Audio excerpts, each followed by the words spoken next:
የአቦል ዜና ቤተሰቦች ዛሬም ለእናንተ ይሆናሉ ያልናቸው መረጃዎች ይዘናል። በቅድሚያም ርዕሶቹ እናስደምጣቸዋለን።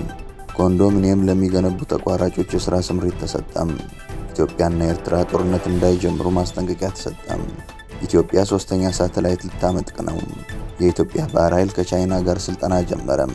ሊያስቆመኝ የሚችለው የራሴ ሞራል እሴት ብቻ ነው ሲሉ ዶናልድ ትራምፕ ተናገሩ። ዶናልድ ትራምፕ በኢራን ቀውስ ጣልቃ እንዲገቡ ተጠየቀም። እንዲሁም ሩሲያ በዩክሬን ላይ ስለወሰደችው የበቀል እርምጃ እንነግራችኋለን። አብራችሁን ቆዩ።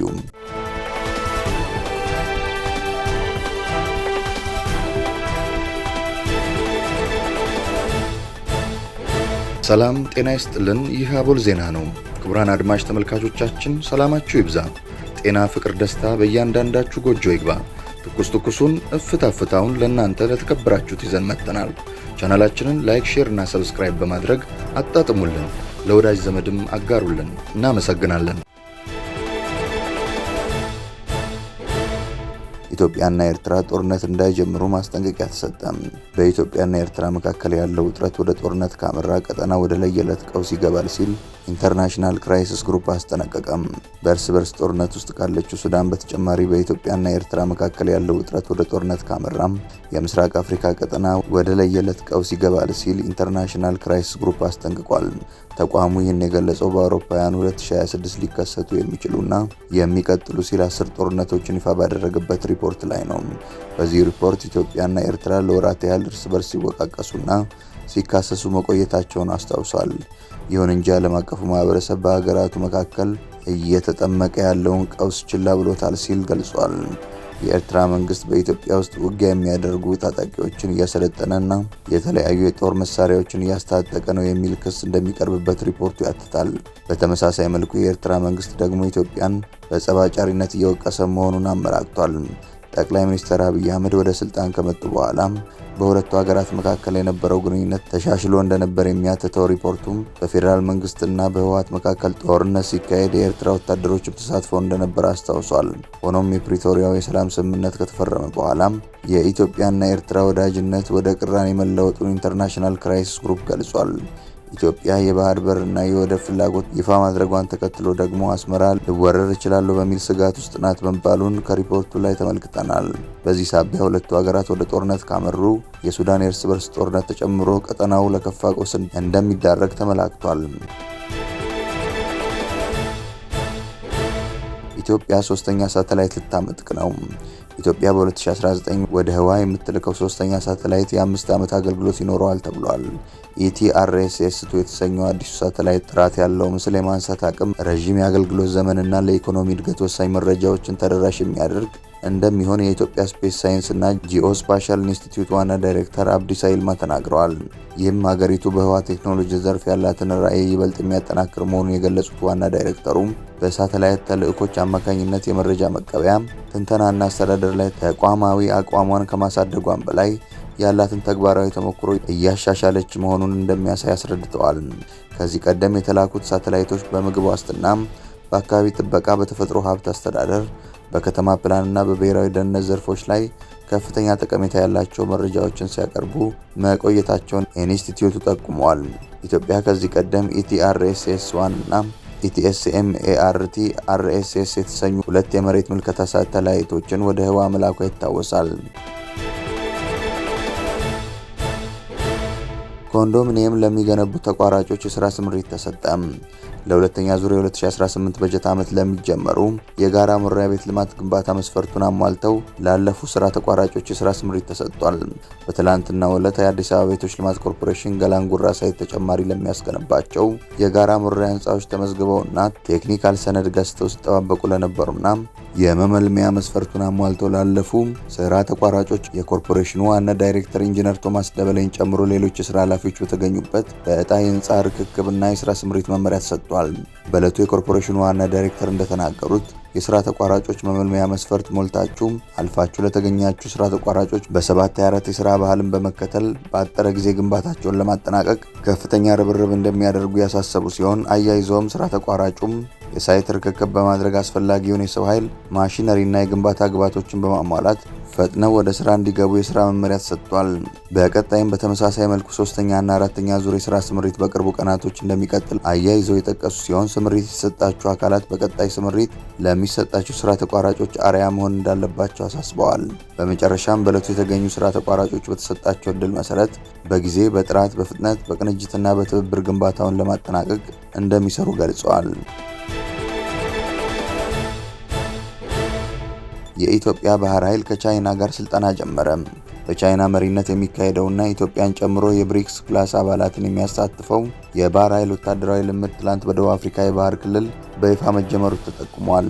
እስከ መጪው ጥር 8 ቀን 2018 ዓ.ም ድረስ በቻይና መሪነትና በደቡብ አፍሪካ አስተናጋጅነት ለሚካሄደው የባህር ኃይል ወታደራዊ ልምምድ የቻይና፣ ሩሲያና ኢራን ግዙፍ የጦር መርከቦች በስፍራው መድረሳቸው ተገልጿል።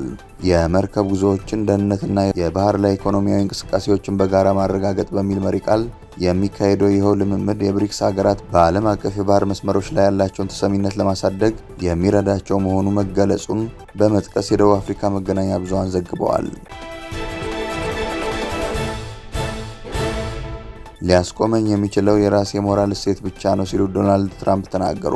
የአሜሪካው ፕሬዝዳንት ዶናልድ ትራምፕ ከኒውዮርክ ታይምስ ጋዜጣ ጋር ባደረጉት ቃለ ምልልስ በዓለም አቀፍ ደረጃ ያላቸውን ስልጣን የሚገታው የራሳቸው የግል ሕሊናና የሞራል እሴት እንጂ ዓለም አቀፍ ሕግ አለመሆኑን ገለጹ።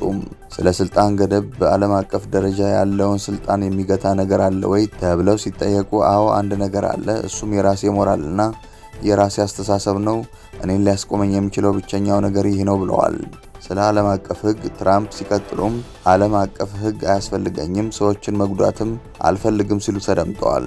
ሕግን ስለማስከበር አስተዳደራቸው ዓለም አቀፍ ሕግን የማክበር ግዴታ አለበት ወይ ለተባለው ጥያቄ አለብኝ ካሉ በኋላ ይህ የሚወሰነው ዓለም አቀፍ ሕግን እንዴት ተተረጉማለ በሚለው ላይ ነው የሚል ማብራሪያ ሰጥተዋል።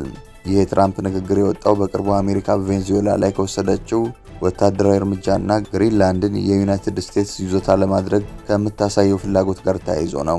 ንግግሩ አሜሪካ ከዓለም አቀፍ ተቋማትና ስምምነቶች ይልቅ የራሷን ብሔራዊ ጥቅምና ጥንካሬ እንደምታስቀድም ማሳያ ተደርጎ ተወስዷል። ፕሬዝዳንት ዘለንስኪ የድሮንና የሚሳኤል ዶፍ እንደዘነበባቸው ተናገሩ። በ242 ድሮን፣ በ13 ባላስቲክ ሚሳኤል፣ በ22 ክሩዝ ሚሳኤል እና በአንድ ኦረንሺክ ሚሳኤል ተደብድበናል ሲሉ ዘለንስኪ ገልጸዋል። የዩክሬኑ ፕሬዝዳንት ዘለንስኪ ትላንት በ242 ድሮን፣ በ13 ባላስቲክ ሚሳኤል፣ በ22 ክሩዝ ሚሳኤል እና በአንድ ኦረንሺክ መካከለኛ ርቀት ተወንጫፊ ሚሳኤል ድብደባ እንደተፈጸመባቸው አስታውቀዋል።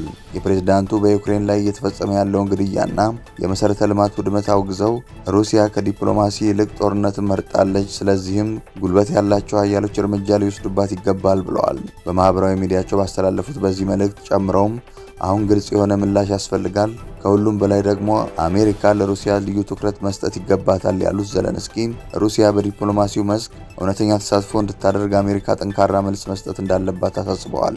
እንዲሁም አጋሮቻቸው ለሀገራቸው የአየር መከላከያ ሲስተም ቅድሚያ በመስጠት ድጋፍ ማድረግ እንዳለባቸውም ጥሪ አቅርበዋል። በመልእክታቸው ጥቃቱ አጋሮቻችን በሙሉ የአየር መቃወሚያ ሲስተምን ለኛ ማቅረብን ቅድሚያ መስጠት እንዳለባችሁ ማንቂያ ደውል ነው። በትራንስፖርት በምርትና በስምምነት ሰበብ አንዲትም ቀን መባከን የለባትም። ዛሬም እንደተፈጠረ የምንገልጸው ምን አይነት እርምጃዎች መውሰድ እንዳለብን ለማሳሰብም ጭምር ነው ብለዋል። በዛሬው ጥቃት 4 ሰዎች መገደላቸውንና በርካቶች መቁሰላቸውን ያስታወቁት ዘለንስኪ በዋና ከተማቸው ኬቭ 20 መኖሪያ ህንፃዎችና አንድ ኃይል ማመንጫ መውደማቸውን አስረድተዋል። እንዲሁም በኬቭ የሚገኘው የኳታር ኤምባሲ መመታቱን ገልጸው በርካታ መሰረተ ልማቶች ላይ ጉዳት መድረሱንም ጠቁመዋል። የተፈጸመውን ጥቂት የሩሲያ መከላከያ ሚኒስቴር ያረጋገጠ ሲሆን ይህም ከሳምንት በፊት በፕሬዝዳንት ፑቲን መኖሪያ ቤት ላይ ለተፈጸመው ጥቃት መልስ መሆኑን አስታውቋል። ዶናልድ ትራምፕ በኢራን ቀውስ ጣልቃ እንዲገቡ ተጠየቀ። በስደት አሜሪካ የሚኖሩትና የቀድሞ የኢራን ሻህ ልጅ የሆኑት ሬዛ ፓህላቪ የአሜሪካው ፕሬዝዳንት ዶናልድ ትራምፕ የኢራን ህዝብ ለመርዳት ጣልቃ ለመግባት ዝግጁ እንዲሆኑ ጠንካራ ጥሪ አቀረቡ። ሬዛ ፓህላቪ በኤክስ ገጻቸው ባስተላለፉትና እጅግ አስቸኳይ እንደሆነ በገለጹት መልእክት ክቡር ፕሬዝዳንት፣ ይህ አስቸኳይና የእርሶ ትኩረት ድጋፍና እርምጃ የሚፈልግ ጥሪ ነው። ህዝቡ በአንድ ሰዓት ውስጥ እንደገና ወደ አደባባይ ይወጣል፣ እንዲያግዙን ጠይቃለሁ ብለዋል።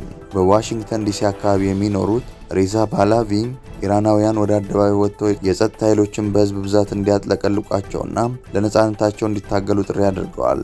በኢራን እየተካሄደ ባለው ተቃውሞ የፓህላቪን ወደ ሀገር መመለስ የሚጠይቁ መፈክር ዳይሬክተሮች ዘንድ በስፋት እየተሰሙ መሆኑ ተዘግቧል። ምንም እንኳን በኢራን ህዝብ ዘንድ ያላቸውን የድጋፍ መጠን በትክክል ለመለካት አዳጋች ቢሆንም ስማቸው በሰልፎች ላይ ጎልቶ እየተሰማ ነው። በሌላ በኩል ፕሬዝዳንት ዶናልድ ትራምፕ ትናንት ሐሙስ በሰጡት ማስጠንቀቂያ የኢራን መንግስት በተቃዋሚዎች ላይ ግድያ የሚፈጽም ከሆነ አሜሪካ ኢራንን በጣም በከባድ ሁኔታ እንደምትመታ መዛታቸው ይታወሳል። የኢራኑ ተቃውሞ በ16 የሀገሪቱ ከተሞች ተሰራጭቷል። ክቡራን አድማጭ ተመልካቾቻችን ስለተከታተላችሁ እናመሰግናለን። የደወል ምልክቷን በመጫን አቦላችንን በትኩሱና በፍታው ሁልጊዜ እንዲደርሳችሁ አድርጉም። ለወዳጆቻችሁም በፍቅርና በቅንነት አጋሩ። ጡም ቡናችንን አቦል ግብዣችንን ይዘን ወደ በኋላ እንመለሳለን። በቸር ያቆየን።